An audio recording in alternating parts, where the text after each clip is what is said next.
The afternoon sun slanted through the tall, arched windows of the Harringtons' living room, casting long, lazy shadows across the polished marble floor. It was a room that felt too big for sound, swallowing up the faint tick-tock of the grandfather clock in the corner and the distant hum of a vacuum cleaner somewhere upstairs. For a 16-year-old girl named Clara, it was a world away from her own. Her world was a small, two-bedroom apartment that always smelled like her mother's cooking and the faint, sweet scent of the laundry detergent they bought in bulk. Here, the air was cool and smelled of lemon polish and expensive, faintly floral perfume. She sat on a plush velvet chair that felt so soft it was almost like sinking into a cloud, her history textbook open on her lap. But she wasn't reading about ancient civilizations. Her eyes were fixed on the grand piano that sat like a beautiful, black beast in the center of the room. It was a Steinway. She knew that much from the gold letters on its side. Its lid was propped open, revealing gleaming white and black keys that looked like perfect ivory teeth. To Clara, it wasn't just furniture. It was a portal. She had a small, second-hand keyboard at home, its keys yellowed and a little sticky, but she loved it. On it, she taught herself melodies she heard in movies and songs she made up in her head. Music was her secret language, a way to untangle the knots in her mind when school got hard or when she worried about her mom working so much. Her mother, Elena, was the maid for this house and for others. She worked from dawn until dusk, her hands always raw from cleaning chemicals, her back always a little tired. Clara waited here every day after school, doing her homework in the quiet, so she and her mom could go home together. Today, however, the textbook was just a prop. Her mind was filled with a melody, a new one that had woken her up that morning, a tune that felt both sad and hopeful at the same time. She could almost hear it coming from the piano, a whisper only she could perceive. She glanced at the doorway, listening. The vacuum cleaner sound had stopped. The house was truly silent.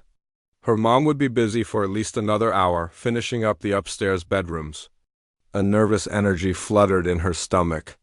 It was a rule, an unspoken but very clear one, that she was not to touch the expensive things. The piano was probably the most expensive thing in the entire house, but it just sat there, so magnificent and silent, calling to her. Closing her textbook, she stood up. Her sneakers made no sound on the thick rug that surrounded the piano. She felt like an explorer stepping onto forbidden ground. Her heart beat a little faster, a drum against her ribs. She reached the bench, a long, polished piece of wood that looked more like a throne. She hesitated, her hand hovering over the smooth, cool surface. Just one touch, she thought, just to see what it feels like. She sat down, the bench feeling firm and unyielding beneath her. It was different from her wobbly kitchen stool at home. She placed her fingers on the keys, a light, gentle touch. They were cool and smooth, and they gave a little under her weight, ready. Ready to make music? She closed her eyes, picturing the melody in her head, the one from her dream. She took a small breath, ready to let just a single note escape into the quiet room. Well, look what we have here. The voice was sharp, cutting through the silence like glass. Clara's eyes flew open and her whole body tensed. Standing in the doorway to the hall was a group of girls, all dressed in crisp, expensive-looking clothes. They were holding tall glasses with ice cubes clinking inside. In the middle was the homeowner's daughter, a girl her own age with a perfectly styled ponytail and a look on her face that was a mixture of amusement and disgust. This was the daughter of the house, the girl whose rooms Clara's mother cleaned every single day. "It's the maid's girl," one of the other girls giggled, hiding her mouth behind her hand. The leader, the daughter, took a slow sip of her drink and walked further into the room, her friends trailing behind her like a flock of bright, loud birds. "What do you think you're doing?" she asked, her voice dripping with condescension. "Are you lost?" Clara felt a hot wave of shame wash over her, so intense it felt like a physical blow. Her cheeks burned, and she quickly pulled her hands back from the keys as if they were on fire. I was just looking," she mumbled, her voice barely a whisper. She wanted to become invisible, to sink right into the velvet bench and disappear. "Looking?" The leader sneered. stopping right in front of the piano. She looked down at Clara, then at the keyboard, and then back at Clara. A cruel smile played on her lips. "Don't you have a little toy piano at home? Is that what you're used to playing?" Her friends laughed again, a high-pitched, grating sound that echoed in the enormous room. "Go on," the leader said, gesturing to the piano with a flick of her wrist. It wasn't an invitation. It was a challenge.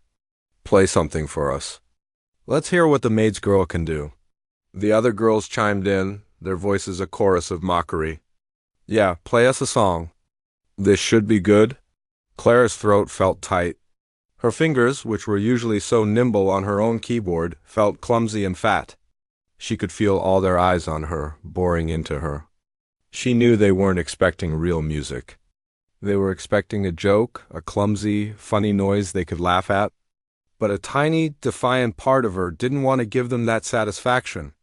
Maybe, just maybe, she could play one note, one clear, beautiful note that would show them she wasn't just a joke.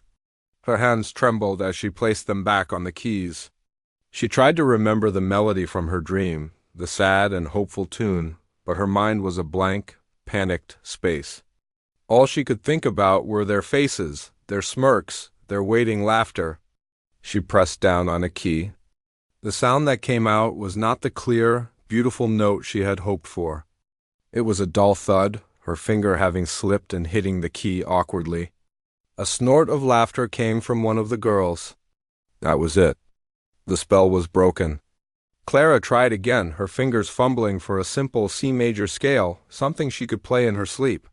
But under the pressure of their stares, her fingers felt like sausages. The notes came out choppy and wrong, a jumbled, discordant mess that sounded more like a complaint than a song. "That's enough," the leader said, her voice suddenly cold. She reached out and gave Clara's shoulder a light shove, pushing her away from the piano. The movement was not violent, but it was full of contempt. "I knew it," she said, shaking her head as she looked down at Clara, who was now standing beside the bench, her head bowed in humiliation. "You're a joke? Stay away from things that don't belong to you." The words hung in the air, heavy and sharp. Things that don't belong to you.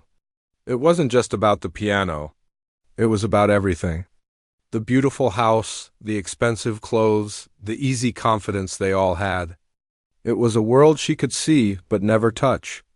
Without another word, Clara turned and fled. She didn't run, but she walked as fast as she could, her eyes fixed on the floor. She could hear their laughter behind her, a sound that seemed to follow her all the way down the hall and into the small, plain-back kitchen where she finally found a moment alone. She leaned against the cool metal of a refrigerator, squeezing her eyes shut, trying to block out the sound.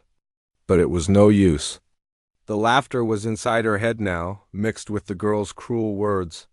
A single, hot tear escaped and traced a path down her cheek, followed by another, until she was silently sobbing in the shadows of the huge, empty house. The tears had stopped, but a heavy sadness still clung to Clara like a damp coat. She sat on a small stool in the back kitchen, a room of stainless steel and tile that was the complete opposite of the grand, carpeted world just down the hall. She was tracing the pattern of the floor tiles with the toe of her sneaker, her mind replaying the scene over and over again, the smirking faces, the cruel laughter, the girl's sharp voice saying, "You're a joke?" The words echoed in the quiet space, each one a little pinprick to her heart. She felt small and foolish, a feeling she hated more than anything. She heard the soft shuffle of footsteps before she saw her. Her mother, Elena, came into the kitchen, her face looking tired but her eyes immediately finding Clara's. Elena was still in her work uniform, a simple gray dress, and she carried the scent of lemon wax and hard work. She didn't say anything at first. She just walked over to the sink, washed her hands slowly, and then dried them on a clean towel. She moved with a quiet grace even when she was exhausted. She pulled up another stool and sat down beside her daughter, not too close, just close enough. "They weren't nice to you, were they?" Elena asked softly. It wasn't really a question. She knew her daughter. She could see the puffy eyes and the slumped shoulders. Clara just shook her head, not trusting her voice to speak. She didn't want to tell her mom the details. It felt too shameful, like she had done something wrong by even wanting to touch that piano. Elena reached out and put her calloused, gentle hand on Clara's arm. "Listen to me," she said, her voice low and firm. "People who have to put others down to feel tall are the smallest people of all. Their words are like dust. You can brush them off." Clara looked up at her mother. In the dim light of the kitchen, her face seemed to hold all the strength in the world. "But they laughed at me," Clara whispered, the words finally coming out. "They said I didn't belong." "I know," Elena said, squeezing her arm gently. "And that hurts. But listen, Mihajja. They can laugh at your clothes. They can laugh at our small apartment. They can say whatever they want. But they can't laugh at what's in here," she said, tapping Clara's chest, right over her heart. "They can't silence the music in your soul. That is yours. It doesn't matter if you play it on a grand piano or on your little keyboard at home. The music is real, and it is beautiful, and it belongs to you. Never let anyone make you feel different." Her words were a warm blanket chasing away the cold chill of the afternoon. Clara leaned her head on her mother's shoulder, and for the first time since it happened, she felt like she could breathe again. The ride home in their old, slightly rattling car was quiet, but it was a peaceful quiet. The city lights blurred past the windows, streaks of red and white. Clara watched them, her mother's words repeating in her mind. "They can't silence the music in your soul." She thought about the melody she had been trying to play, the one from her dream. It was still there, humming away inside her, untouched by the cruelty of those girls. Her mother was right. It was hers. A few days later, Elena was dusting the bookshelves in the study, her movements practiced and efficient. The owners of the house were in the next room, the library, talking loudly. They never really noticed her. She was just part of the furniture, a quiet hum in the background of their lives. She was used to it. But then a certain phrase caught her attention. "The junior virtuoso competition," the man's voice said. "It's the most prestigious one in the region. A huge deal for her college applications." "I know," the woman's voice replied. "And the prize? A full scholarship to the city's conservatory. It would save us a fortune. Brittany is a shoo-in, of course. Her teacher says no one else in her age group even comes close." Elena's hand holding a feather duster froze in midair. A competition. A scholarship. Her heart started to beat a little faster. She had heard of the conservatory. It was the best in the state, a place for truly gifted musicians? A place that was so far out of their reach it might as well have been on the moon. She risked a quick glance through the open doorway. On a polished mahogany table she saw a colorful flyer. She waited, her breath held in her chest, until they left the room, their voices fading down the hall. Quickly she hurried in, her heart thumping. She picked up the flyer. The words "Junior Virtuoso Competition" were printed in elegant swirling letters across the top. Below it, in smaller print, it listed the prize: full 4-year scholarship to the Winthrop Academy of Music. It felt like a sign, a tiny crack of light in a sealed door. She carefully folded the flyer, her hands trembling slightly, and slipped it into her apron pocket.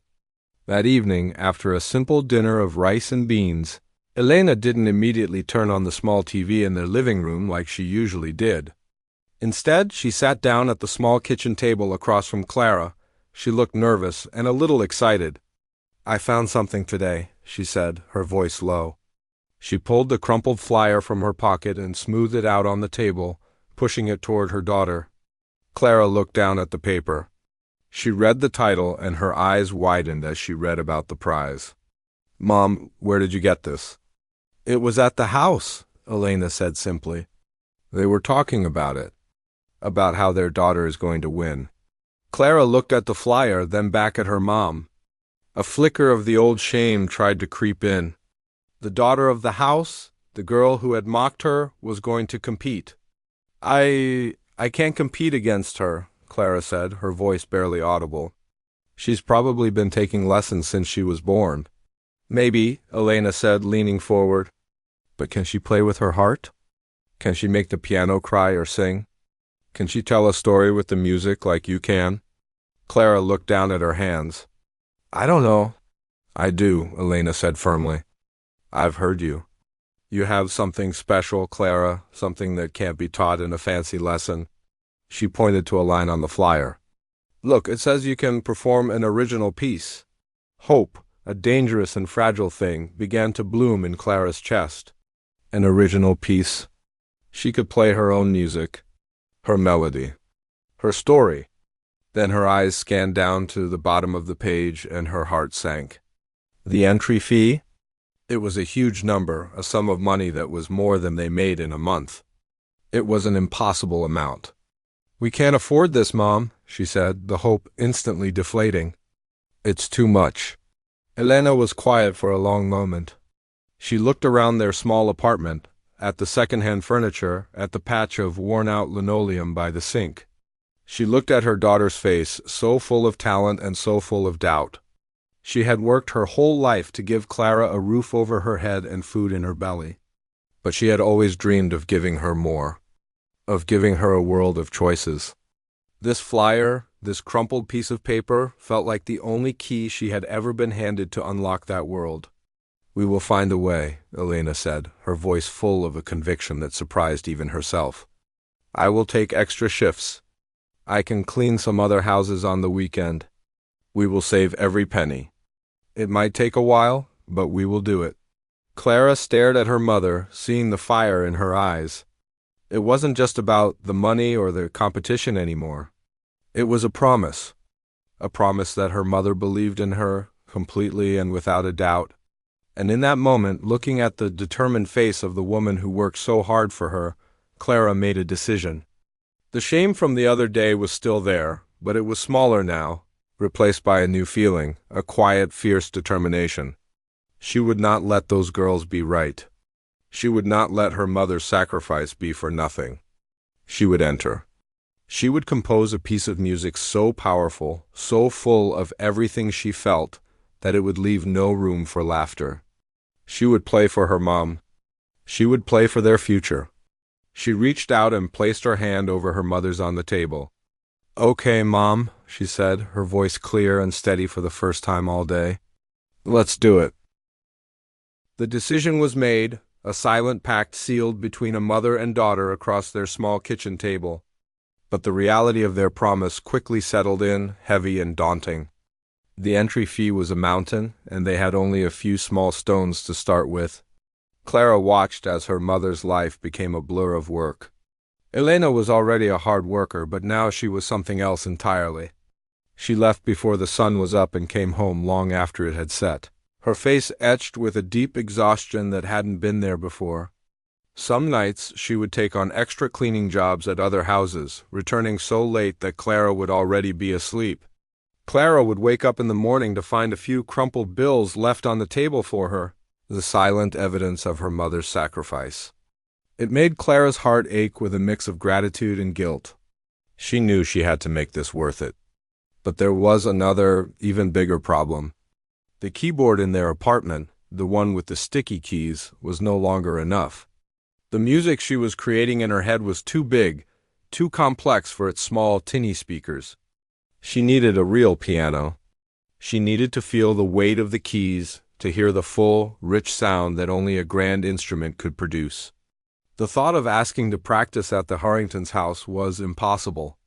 The memory of the daughter's mocking laughter was still too fresh, too painful.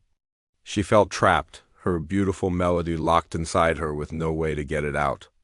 Days turned into a week. Clara tried to compose on her keyboard, but the notes came out flat and lifeless. She would get frustrated and slam her hands down, the little plastic keys groaning in protest. She felt the dream slipping away, just like the money they were trying so hard to save.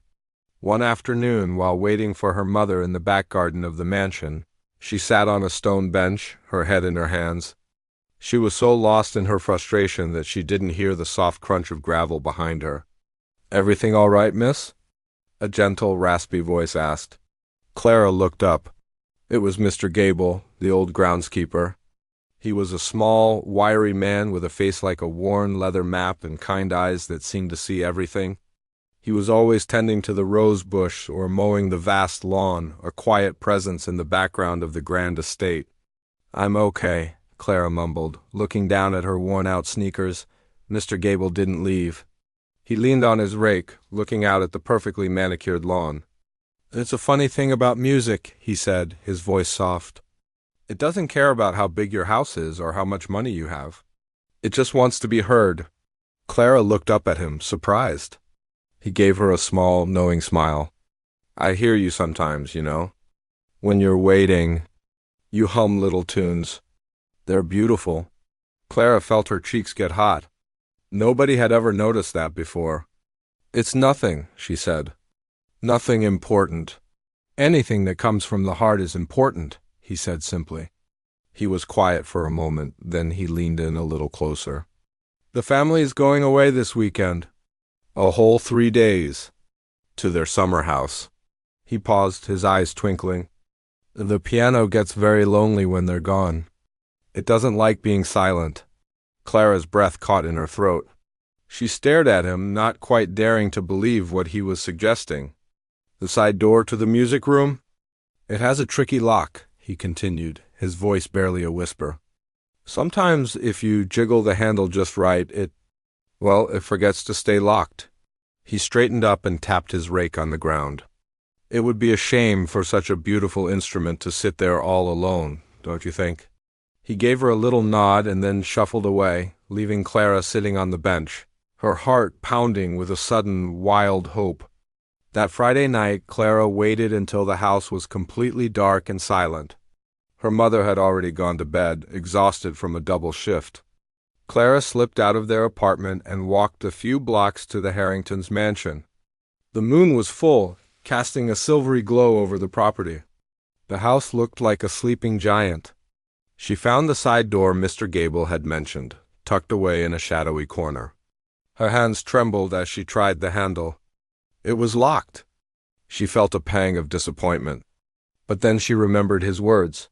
She jiggled it, lifting it up slightly as she did. With a soft click, the lock gave way. The door swung open, inviting her into the darkness. She slipped inside, her heart thumping against her ribs. The house was eerily quiet. She made her way through the dark halls, her memory guiding her toward the music room. When she opened the door, the moonlight was streaming through the arched windows, illuminating the grand piano. It looked even more magical in the silvery light, like something out of a dream. She sat down on the bench, the cool leather a familiar comfort. She placed her fingers on the keys, and for the first time she let the melody in her heart pour out. It started as a simple, gentle tune, the one she had hummed to herself for weeks. It was the sound of her mother's quiet strength, of their small, cozy apartment, of the love they shared. But as she played, a new energy took over. She thought about the mocking faces, the cruel laughter. Her fingers moved faster, the music becoming more complex, more agitated. She added deep, thunderous chords that echoed the anger and humiliation she felt. Then, just as the music was about to become too dark, she changed it again. She thought of her mother's promise, of Mr. Gable's kindness, of the fire in her own soul. The melody soared, becoming a powerful, uplifting wave of sound. It was a story of struggle, but also of hope. A story of a quiet girl finding her voice. She played for hours, lost in the music. The piano was no longer a scary, forbidden object. It was her friend, her partner, her voice. She named her piece Elena's Lullaby, for the woman who made it all possible. The weekend became her secret ritual. Every night she would sneak into the empty house and play. The composition grew and changed, becoming more polished and powerful with each session. She was no longer just playing notes. She was telling her life story. One night, she was so absorbed in the music that she didn't hear the car pull into the driveway. It was only when she heard the sound of a key in the front door that she snapped back to reality. Panic seized her. She grabbed her sheet music, her hands shaking so badly she almost dropped it. She flew out of the music room and down the hall, her heart pounding in her ears. She managed to slip out the same side door just as she heard voices inside the house. She ran all the way home, not stopping until she was safely inside her own apartment, her chest heaving and her mind racing. That was too close. But it didn't stop her. It only made her more determined. Weeks passed. The crumpled bills on the kitchen table slowly grew into a neat pile.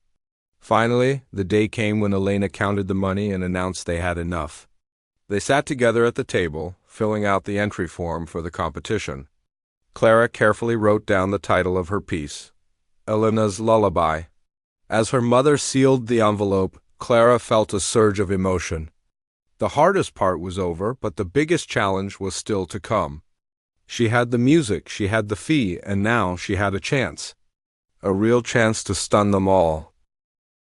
The morning of the competition felt different from any other morning. The air in their small apartment was thick with a quiet electricity. Clara barely touched the toast her mother had made for her. Her stomach was a knot of nervous energy, and every bite felt like dry cardboard. She wore her best dress, a simple blue one that her mother had bought for her last year for a school dance. It was plain, but it was clean, and her mother had carefully ironed it until not a single wrinkle remained. Elena, too, seemed to be holding her breath. She moved around the kitchen with a gentle, careful slowness, as if any sudden noise might break the fragile bubble of hope that surrounded them.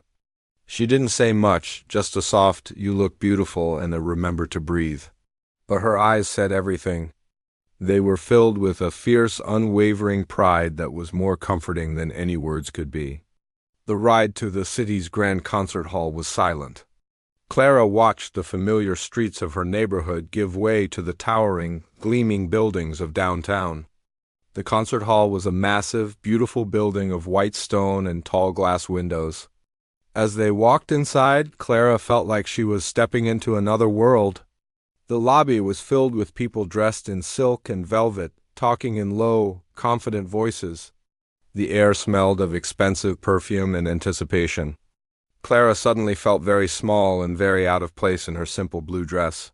She clutched her sheet music, the pages for Elena's Lullaby, which were now a little worn from so much practice. Her mother squeezed her hand. "Just find your light," she whispered, giving her a small, encouraging smile before going to find her seat in the upper balcony. Backstage was a chaotic maze of corridors and small, curtained-off rooms. The other contestants were there, some pacing nervously, others laughing with their parents and their expensive-looking teachers. A few of them looked at Clara, their eyes briefly scanning her simple dress before looking away. She found a quiet corner and tried to focus, but her heart was beating like a trapped bird against her ribs. Soon an official came out and began to line them up. One by one, they were led to the side of the stage. From there, Clara could see the entire auditorium. It was huge, a sea of red velvet seats that stretched back into the darkness. And there, right in the third row, she saw them. The Harringtons. They were seated exactly where she knew they would be, in the best seats in the house. The daughter, Brittany, was sitting between her parents, looking elegant and bored. She was fanning herself with a program, a small, smug smile on her face. Seeing them sent a jolt through Clara. The memory of the humiliation came rushing back, but this time it was mixed with a new feeling. A calm, steady resolve. She was not here for them. She was here for her mom. She was here for the music. A name was called. It was Brittany's turn. She walked onto the stage with an easy confidence, as if she owned it. She sat at the grand piano and without a moment's hesitation launched into her piece. It was a difficult, complicated piece by a famous composer, and it was perfect. Her fingers flew across the keys with a stunning speed and precision. Every note was exactly where it was supposed to be. It was a dazzling display of technical skill, like watching a gymnast perform a perfect, flawless routine. When she finished, the audience applauded politely. It was the kind of applause you give when you know you're supposed to, when you recognize skill even if you didn't feel anything. It was nice, but it wasn't passionate. Brittany gave a small, practiced bow and walked off the stage, her chin held high. Then a voice echoed through the hall. And now, performing next, we have Clara. Taking a deep breath, Clara walked out onto the stage. The lights were blindingly bright, and she couldn't see the audience clearly, just a vast, dark space full of shadows. The walk to the piano felt like the longest walk of her life. She could feel a low murmur ripple through the crowd. She knew what they were seeing. A girl in a simple blue dress, not a glittery gown. A girl who didn't look like she belonged. She sat down on the bench, the polished wood cool under her legs. She placed her sheet music on the stand, though she didn't really need it anymore. The notes of Elena's lullaby were etched into her heart. She looked out into the darkness, trying to find the balcony where her mother was sitting. She couldn't see her, but she knew she was there, and that was enough. A quiet fell over the hall. Clara leaned into the microphone. Her voice, when she spoke, was clear and steady, surprising even herself. "I will be performing an original piece," she said. "It's called Elena's Lullaby." She placed her fingers on the keys, closed her eyes for a split second, and began to play. The first notes were simple and soft, like a gentle whisper. They were the melody she had hummed to herself for so long, a sound that spoke of quiet evenings and a mother's gentle love. The audience leaned in, drawn in by the tenderness of the music. But then the melody began to grow. It swelled into deep, rich chords that filled the entire hall, a sound that spoke of big dreams and a longing for something more. Her fingers moved with a confidence she had never felt before. The music began to change again, becoming faster, more complicated. It was a storm of sound with rapid, tumbling notes that spoke of confusion, of hardship, of the cruel laughter she had tried so hard to forget. It was the sound of her pain, her anger, her struggle. You could feel the raw emotion in every note. People in the audience were no longer just listening. They were feeling it. Some leaned forward in their seats, their eyes wide. Others had tears streaming down their faces, moved by a story they didn't even know was being told. The music was a conversation, a confession, a cry from the soul. And then, just as the storm of music reached its peak, it changed one last time. The tumultuous notes softened and the original melody returned, but it was different now. It was stronger, more powerful, full of a hard-won hope. It was a melody of survival, of love that conquers all, of a spirit that could not be broken. She played the final chord, a haunting, beautiful sound that seemed to hang in the air like a star. And then she lifted her hands from the keys. The hall was completely, utterly silent. It was a heavy, profound silence, the kind that happens when something truly magnificent has just occurred. No one moved. No one coughed. No one breathed.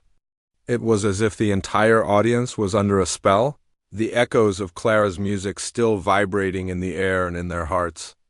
The silence lasted for 5 long seconds, 10, then a single person in the back row stood up and began to clap. It was followed by another, and then, like a wave crashing onto the shore, the entire hall erupted. It wasn't just polite applause. It was a thunderous, deafening roar. People were on their feet, cheering, whistling, their faces wet with tears. The sound washed over Clara, a warm, overwhelming wave of validation and love. In the third row, the Harringtons sat frozen. Brittany's face was pale with shock, her smug smile completely gone, replaced by a look of utter disbelief. Her parents weren't looking at their daughter anymore. They were staring at the stage, at the girl in the simple blue dress, their expressions a mixture of awe and a dawning, humbling respect. They were seeing her, truly seeing her, for the very first time. And on the stage, bathed in the bright lights, Clara finally let the tears she had been holding back all day fall down her cheeks. They were not tears of sadness, but of pure, unadulterated joy. The roar of the crowd was a physical thing, a warm, powerful wave that washed over Clara, making her feel weightless. For a long moment she just sat there, her fingers resting on the keys of the piano, her mind struggling to catch up with what had just happened. The tears she had cried were tears of release, of joy, of a lifetime of quiet feelings being poured out in a single, breathtaking moment. The lights were so bright, but she didn't mind them anymore. They felt like a warm embrace. The applause didn't die down. It grew louder, more insistent. People were shouting, "Brava!" and "Encore!" But Clara knew her part was over. She had given everything she had. Slowly, she stood up on shaky legs and turned to face the audience. The lights blinded her, but she could feel the energy of the hundreds of people on their feet. a sea of silhouettes clapping for her. She gave a small, clumsy bow, her heart feeling so full it might burst. An official with a kind smile came to guide her off the stage. Backstage was a whirlwind of noise and emotion. Other contestants, their faces a mixture of shock and admiration, patted her on the back. "That was incredible," one of them whispered. But Clara was only looking for one person. She scanned the faces in the crowded hallway, her heart starting to beat with a new kind of nervousness. Then she saw her. Her mother, Elena, was being held back gently by an usher near the entrance to the backstage area. Her face was streaked with tears, but she was smiling the widest, most beautiful smile Clara had ever seen. The moment the usher saw Clara looking, he let Elena pass. They ran to each other, and Clara fell into her mother's arms, burying her face in the familiar, comforting smell of her worn-out coat. They didn't need to say anything. They just held each other, two small figures in the chaos, crying tears of pure, unadulterated happiness. "We did it, Mom," Clara finally whispered, her voice muffled by her mother's shoulder. Elena pulled back, cupping her daughter's face in her hands. Her eyes were shining. "No, Mihaija," she said, her voice thick with emotion. "You did it. You did it." A little while later, they were all asked to return to the stage. The contestants lined up again, the tension in the air completely different now. It was no longer about competition, but about anticipation. The head judge, a distinguished older man with silver hair, walked to the microphone. The hall fell silent. "That was an extraordinary display of artistry," he began, his voice resonant and serious. "It is a rare and beautiful thing when a musician can not only play the notes, but can also tell a story, can make us feel something deep and true." He paused, looking out over the audience. The decision of the judges was unanimous. He let the word hang in the air. The winner of the Junior Virtuoso competition, and the recipient of the full 4-year scholarship to the Winthrop Academy of Music, is Clara. The hall exploded again. This time the applause was for her, the winner. A girl in a simple blue dress, who had come from nowhere, had just won everything. As she walked forward to accept the heavy glass trophy and the official certificate, her eyes found the third row. The Harringtons were still in their seats. The daughter, Brittany, was staring at the stage. Her face a picture of pure shock, her perfectly composed expression completely shattered. Her parents were looking at Clara with an expression that was hard to read, but it wasn't smugness. It was something else, something like awe, and maybe even a little bit of shame. In the reception hall after the ceremony, the atmosphere was electric. People who had walked past her without a glance just hours ago now crowded around her, offering their congratulations. "Your piece was so moving," a woman in a silk dress gushed. "I've never heard anything like it." Clara felt a little overwhelmed, but she held her mother's hand tightly, drawing strength from her. Then she saw them approaching. The Harringtons. Brittany was hanging back a little, but her parents were walking right toward them. Elena instinctively stiffened beside her. "Clara," Mr. Harrington said, his voice formal but lacking its usual coldness. "That was a truly remarkable performance. Your daughter is extraordinary," his wife added, looking at Elena with an expression of genuine respect. It was the first time they had ever spoken to her mother as an equal, as the mother of a prodigy, not as the maid. Then Brittany stepped forward. She wouldn't meet Clara's eyes. She looked at the floor, at her shoes, at anything but Clara's face. I had no idea," she stammered, her voice quiet and uncertain. "What you played. It was beautiful. It wasn't a big apology, but it was something more. It was a surrender. It was the sound of a closed mind being forced open by the power of art." Clara just nodded. "Thank you," she said softly. There was nothing more to say. The victory was in the music itself. A week later, life had settled into a new, wonderful kind of normal. The trophy sat on their small living room mantelpiece, and the scholarship certificate was framed and hung on the wall, right above their little kitchen table. It was a constant, glittering reminder that their world had changed forever. The money Elena had worked so hard for was now back in their savings, a small cushion for the future. Clara was still the same quiet girl, but there was a new confidence in the way she carried herself, a new light in her eyes.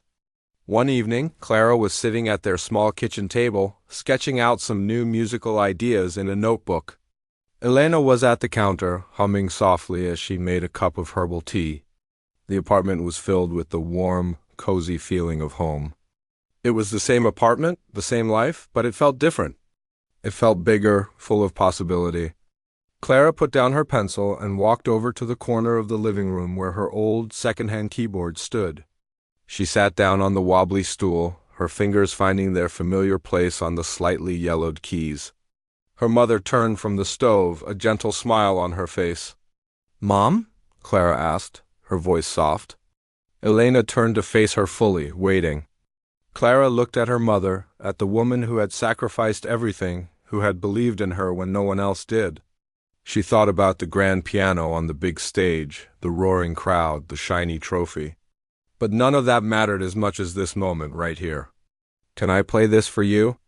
she asked. Elena's smile widened, her eyes filling with that familiar, loving warmth. She didn't say anything, just nodded and pulled up a chair to listen. Clara took a deep breath and began to play. It was Elena's lullaby. But this time it was different. It wasn't a performance for a crowd or a competition. It wasn't a statement to the world. It was just a song played from a daughter to her mother in the quiet of their own home. The notes filled the small apartment, not with thunderous applause, but with a deep and peaceful love. It was the sound of a promise fulfilled, a dream realized, and a bond that no amount of money or status could ever break. And as Clara played, she knew that this was the real prize. Not the scholarship, not the trophy, but this. The simple, profound joy of being able to play a song for her mom.